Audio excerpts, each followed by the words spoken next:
Hello friends, welcome to my YouTube channel. My name is Harjeet Kaur. आज हम discuss करेंगे 3 अक्टूबर के डेली करंट अफेयर क्वेश्चंस। तो अगर आपको इस पर्टिकुलर लेक्चर की पीडीएफ चाहिए तो उसके लिए आप मेरा टेलीग्राम चैनल भी ज्वाइन कर सकते हो, जिसका लिंक आपको नीचे डिस्क्रिप्शन बॉक्स में मिल जाएगा। तो शुरू करते हैं। आज का फर्स्ट क्वेश्चन है अणुशक्ति विद्युत निगम लिमिटेड। अणुशक्ति विद्युत निगम लिमिटेड, शॉर्ट फॉर्म क्या है? अश्विनी। तो ये क्या है? अणुशक्ति विद्युत निगम लिमिटेड। ये एक न्यूक्लियर पावर प्लांट है। तो ये जो न्यूक्लियर पावर डेवलपमेंट के लिए ये जो अश्विनी है, तो इसको सेटअप किया जा रहा है कौन सी स्टेट के अंदर? तो अश्विनी को सेटअप किया जा रहा है राजस्थान स्टेट के अंदर। इसके लिए न्यूक्लियर पावर डेवलपमेंट के लिए इसको सेटअप किया जा रहा है। अब ये क्या है अश्विनी? ये एक जॉइंट वेंचर है। अश्विनी क्या है? इसको सेंट्रल गवर्नमेंट से अभी रिसेंटली अप्रूवल मिल चुका है। सेंट्रल गवर्नमेंट ने इसके सेटअप करने का अप्रूवल दे दिया है। तो अश्विनी क्या है? ये एक जॉइंट वेंचर है। कौन सी दो कंपनीज मिलकर इसको शुरू कर रही है? तो एक तो है nuclear power corporation of India limited NPCIL, और दूसरी है national thermal power corporation NTPC। तो NPCIL और NTPC दोनों मिलकर ये जो है अश्विनी जो है इसको सेटअप करने जा रही है। कहाँ पे? राजस्थान के अंदर। राजस्थान में कहाँ पे? माही बंसवाड़ा के अंदर ये जो है पावर प्लांट जो है न्यूक्लियर पावर डेवलपमेंट प्रोजेक्ट जो है इसको लॉन्च किया जा रहा है, सेटअप किया जा रहा है। अब इसमें जो परसेंटेज है वो कितनी रहेगी अश्विनी में? NPCIL का जो शेयर की परसेंटेज है वो है 51% और NTPC की है 49%। तो इसमें 51% स्टेक NPCIL का है, NTPC का 49% है। एटॉमिक एनर्जी एक्ट के प्रोविजन के अंडर ये काम करेगी, राइट। तो इसको कहां पे सेटअप किया जा रहा है? राजस्थान के अंदर। और यहाँ पे 700 मेगावाट प्रोजेक्ट के 4 जो प्लांट है वो यहाँ पे सेटअप किए जा रहेंगे, और यहाँ पे टेक्नोलॉजी ट्रांसफर भी किया जाएगा। NPCIL जो है वो अश्विनी को टेक्नोलॉजी ट्रांसफर भी करेगा, राइट। नेक्स्ट है recently the only tram services of India was discontinued from. Tram services जो है ये ब्रिटिशर्स के टाइम पे शुरू करी गई थी। जो ट्राम सर्विसेज है ये ब्रिटिशर्स ने शुरू करी थी। तो बहुत सारे अलग अलग शहरों में इसको ब्रिटिशर्स ने शुरू करा था। तो है क्या ये ट्राम सर्विसेज?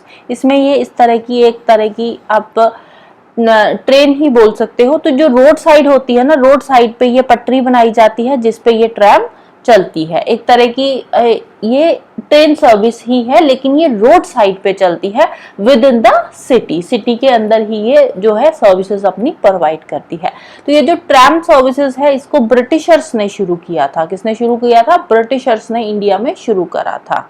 बहुत सारे छोटे छोटे शहरों में, छोटे तो नहीं बोलेंगे, बड़े बड़े शहरों में इसको शुरू किया गया था। तो अभी जो बाकी के शहर थे वहां पे तो इसको डिसकंटिन्यू ऑलरेडी कर दिया गया था। तो एक ही लास्ट ट्राम सर्विस है इंडिया में जो बची थी, वो कहां पे थी? वो थी कोलकाता के अंदर। तो अब कोलकाता में भी इसको डिसकंटिन्यू कर दिया गया है। क्यों किया गया है? क्योंकि अब ट्रैफिक की बहुत प्रॉब्लम आ रही थी। किसकी वजह से? ट्रैफिक प्रॉब्लम की वजह से इसको डिसकंटिन्यू किया गया है।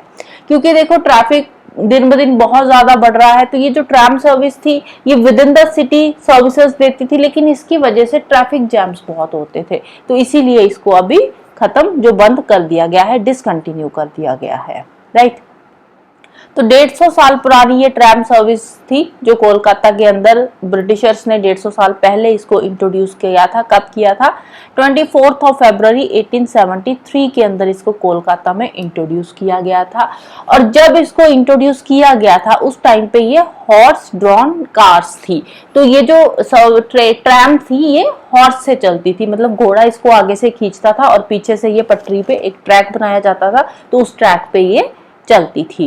तो 1873 में ये कोलकाता में सेटअप करी गई। उसके बाद और भी बहुत सारे शहरों में इसको सेटअप किया गया, जैसे कि पटना हो गया, चेन्नई हो गया, नासिक, मुंबई। तो इन शहरों में भी इसको धीरे धीरे सेटअप किया गया था। तो 1873 में ये कोलकाता में इंट्रोड्यूस हुई थी।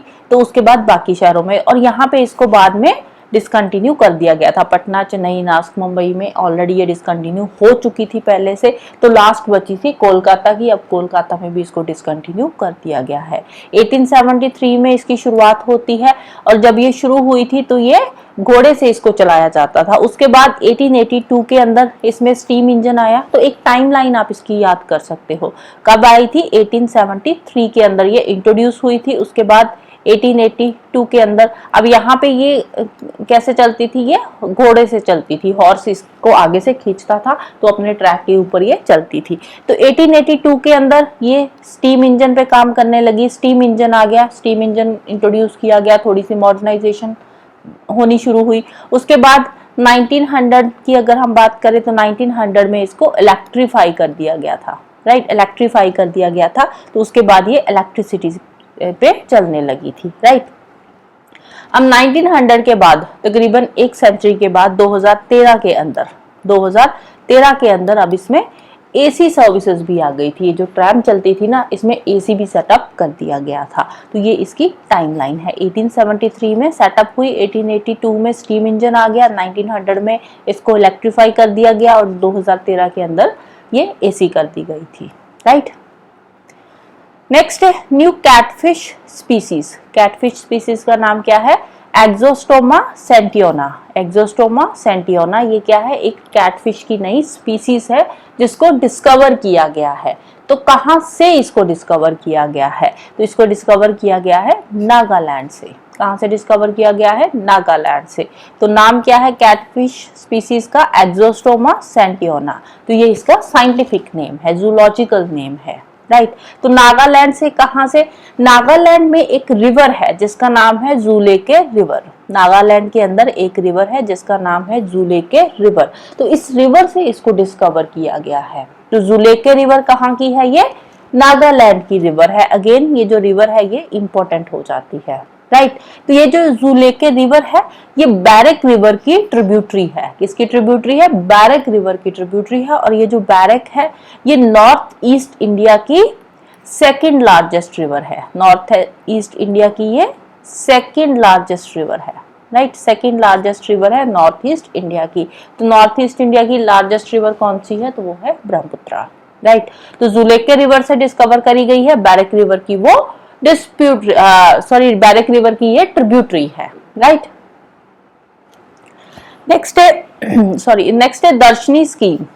दर्शनी स्कीम क्या है? ये दर्शनी स्कीम, दर्शनी स्कीम जो है ये एजुकेशनल स्टूडेंट टूर्स से रिलेटेड है।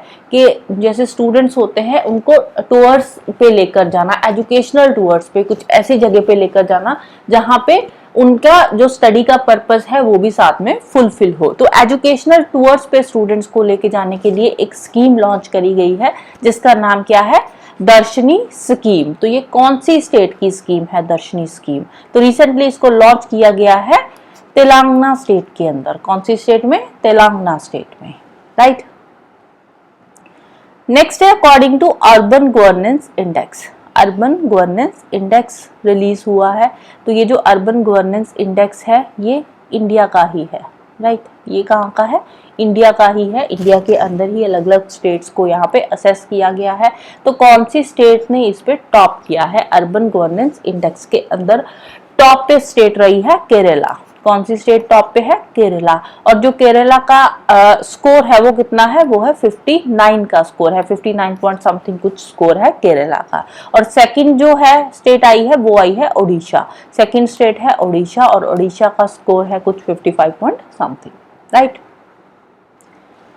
नेक्स्ट है for seamless market access. Seamless market access FPI outreach cell was launched. FPI outreach cell was launched by the FPI outreach cell क्या है?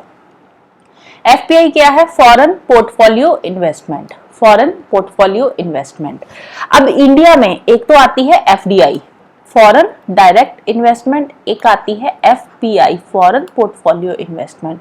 जो पोर्टफोलियो इन्वेस्टमेंट होती है इसमें क्या होता है? इसमें जो बाहर की कंपनीज है वो इंडिया के शेयर्स वगैरह में इन्वेस्ट करती है। शेयर्स हो गए, बॉन्ड्स हो गए, डिबेंचर्स हो गए, तो इन सब में ये इन्वेस्ट करती है। बेसिकली जो भी इनटैंजिबल एसेट्स होते हैं यहाँ पे कौन से आ जाएंगे? इंटेंजिबल एसेट्स, जो इंटेंजिबल एसेट्स है उसमें इन्वेस्टमेंट होती है, उसको बोलते हैं फॉरेन पोर्टफोलियो इन्वेस्टमेंट। एफडीआई में क्या होता है, इसमें किसी कंपनी में आकर इन्वेस्ट करना, इसमें टेंजिबल एसेट्स आ जाते हैं, इसमें टेंजिबल एसेट्स में इन्वेस्ट करना जो होता है वो होता है एफडीआई। तो एफपीआई आउटरीच सेल लॉन्च किया गया है कि जो बाहर की कंपनीज हमारे शेयर्स में, बॉन्ड्स में, डिवेंचर्स में इन्वेस्ट कर रही है, तो उनके लिए इजी मार्केट एक्सेस दिलवाने के लिए उन कंपनीज को, सो दैट कि उनका जो प्रोसेस है बहुत ज्यादा कॉम्प्लिकेटेड ना हो, उसको थोड़ा और इजी बनाने के लिए एफपीआई आउटरीच सेल जो है वो लॉन्च किया गया है। किसने लॉन्च करा है? तो इसको लॉन्च करा है सेबी ने, securities exchange board of India, right. Next है recently bilateral investment treaty was signed. Bilateral investment treaty sign हुई है कौन सी दो कंट्रीज के बीच में? ये इंडिया के बीच में साइन हुई है और दूसरी कंट्री है उज्बेकिस्तान। इन दोनों कंट्रीज के बीच में बायलेटरल इन्वेस्टमेंट ट्रीटी साइन हुई है। कहाँ पे हुई है? ये हुई है ताशकंद के अंदर। कहाँ पे हुई है? ताशकंद में ये साइन हुई है बायलेटरल इन्वेस्टमेंट ट्रीटी। तो उज्बेकिस्तान ने क्या बोला है कि जो इंडिया है, ये इंडिया हमारा one of the largest trade partner है, टॉप 10 में आता है, टॉप 10 में आता है इंडिया उज्बेकिस्तान में in terms of trade, right. तो इसीलिए दोनों के बीच में अब बायलेटरल इन्वेस्टमेंट ट्रीटी भी साइन हुई है। नेक्स्ट है minerals security finance network. Minerals security finance network MSFN। तो इसको कौन लीड करता है? तो रिसेंटली इस इंडिया ने ये जो एक तरह का इनिशिएटिव है क्रिटिकल मिनरल्स को सेव करने के लिए, किससे रिलेटेड है ये? मिनरल्स सिक्योरिटी फाइनेंस नेटवर्क ये क्रिटिकल मिनरल्स के साथ डील करता है। जो क्रिटिकल मिनरल्स होते हैं, क्रिटिकल मिनरल्स कौन से होते हैं? जैसे रेयर अर्थ एलिमेंट्स हो गए, कोबाल्ट, निकल, ये सारे आते हैं क्रिटिकल मिनरल्स में। तो क्रिटिकल मिनरल्स से रिलेटेड ये इनिशिएटिव है मिनरल सिक्योरिटी फाइनेंस नेटवर्क। तो इसको लीड कौन करता है? तो इसको लीड करता है यूएसए। कौन, किसका इनिशिएटिव है ये? यूएसए का इनिशिएटिव है। तो इंडिया रिसेंटली इसका मेंबर बना है, इंडिया ने भी इसको रिसेंटली ज्वाइन किया है। तो ये डील करता है क्रिटिकल मिनरल्स के साथ। क्रिटिकल मिनरल्स कौन से हो गए? Rare earth elements, lithium, cobalt, nickel, manganese, graphite, copper, तो ये सारे आ गए क्रिटिकल मिनरल्स, राइट। नेक्स्ट है Ashva and Mayura credit cards. Ashwa and Mayura credit cards, ये दो क्रेडिट कार्ड्स है, रिसेंटली लॉन्च किए गए हैं। तो कौन सी बैंक ने इनको लॉन्च करा है? तो इसको लॉन्च करा है IDFC फर्स्ट बैंक ने। किसने लॉन्च करा है? IDFC फर्स्ट बैंक ने लॉन्च करा है Ashva and Mayura credit cards को, राइट। नेक्स्ट है according to LinkedIn 2024 list of India's top startups. India के टॉप स्टार्टअप्स की एक लिस्ट आई है, किसने रिलीज करी है? लिंक्डइन ने। लिंक्डइन 2024 की ये लिस्ट है इंडिया के टॉप स्टार्टअप्स की। इसमें कौन सी कंपनी ने टॉप करा है? तो इसमें टॉप पे रही है ज़ेप्टो। टॉप की कंपनी कौन सी है? ज़ेप्टो। ज़ेप्टो डील करती है ग्रोसरी के साथ, ये ई ग्रोसरीज को बोल सकते हो। तो यहाँ पे जैसे हम ब्लैंकेट से ऑर्डर्स करते हैं या बिग बास्केट हो गया, तो यहाँ पे हमारे घर पे बैठे बैठे जो ग्रोसरी है वो डिलीवर हो जाती है। तो सेम ज़ेप्टो है, ज़ेप्टो भी ग्रोसरी को ही डिलीवर करती है। ई ग्रोसरी ऐप है जो ज़ेप्टो है, तो ज़ेप्टो ने यहाँ पे टॉप किया है। ज़ेप्टो कब एग्जिस्टेंस में आई थी? 2021 में ये एग्जिस्टेंस में आई थी। तो ज़ेप्टो रही है टॉप पोजीशन पे। सेकंड पे आई है स्प्रिंटो, स्प्रिंटो आई है सेकंड पे, और थर्ड पे है ल्यूसिडिटी। ल्यूसिडिटी है थर्ड पोजीशन पे, राइट। नेक्स्ट है Rapa Nui. Rapa Nui also known as Easter island. Recently ये न्यूज में है रापा न्यूई। रापा न्यूई को ईस्टर आइलैंड भी बोलते हैं। तो ये कौन सी कंट्री की टेरिटरी है? रापा न्यूई या फिर ईस्टर आइलैंड? तो ये आती है चिले के अंदर। कौन सी कंट्री की टेरिटरी है ये? चिले की टेरिटरी है, चिलियन टेरिटरी है रापा न्यूई, जिसको ईस्टर्न आइलैंड भी बोला जाता है। तो कहाँ पे है? एक बार लोकेशन देख लेते हैं। ये है साउथ अमेरिका, ये पैसिफिक ओशियन में पड़ता है ईस्टर्न आइलैंड यहाँ पे। तो ये साउथ अमेरिका है, तो यहाँ पे आ जाता है चिले। तो चिले के अंदर ये आता है eastern island, right. Pacific ocean में ये पड़ता है। तो न्यूज में क्या है, न्यूज में ये इसलिए है क्योंकि अब पहले एक मिथ थी कि जो रापा न्यूई है यहाँ पे जो पॉपुलेशन है यहाँ की कोलैप्स हो चुकी है, लेकिन अभी इसका कोई भी जो है पॉइंट जो नहीं मिला है, कोई भी इसका प्रूफ नहीं मिला है कि वहां की पॉपुलेशन कोलैप्स हुई थी। तो ये अभी भी रिसर्चर्स का यही मानना है कि जो पॉपुलेशन कोलैप्स होने वाली जो मिथ है वो अभी तक एक मिथ है, वो रियलिटी नहीं है, कोई भी अभी प्रूफ हमें नहीं मिला है। तो इसीलिए रापा न्यूई जो है वो न्यूज में था, तो इम्पोर्टेंट हो जाती है इसकी लोकेशन के कहाँ पे है या कौन सी कंट्री के अंदर आता है, कौन से ओशियन में आता है। रापा न्यूई को और किस नाम से जाना जाता है, ईस्टर्न आइलैंड के नाम से जाना जाता है। इसके अलावा ये यूनेस्को वर्ल्ड हेरिटेज साइट भी है।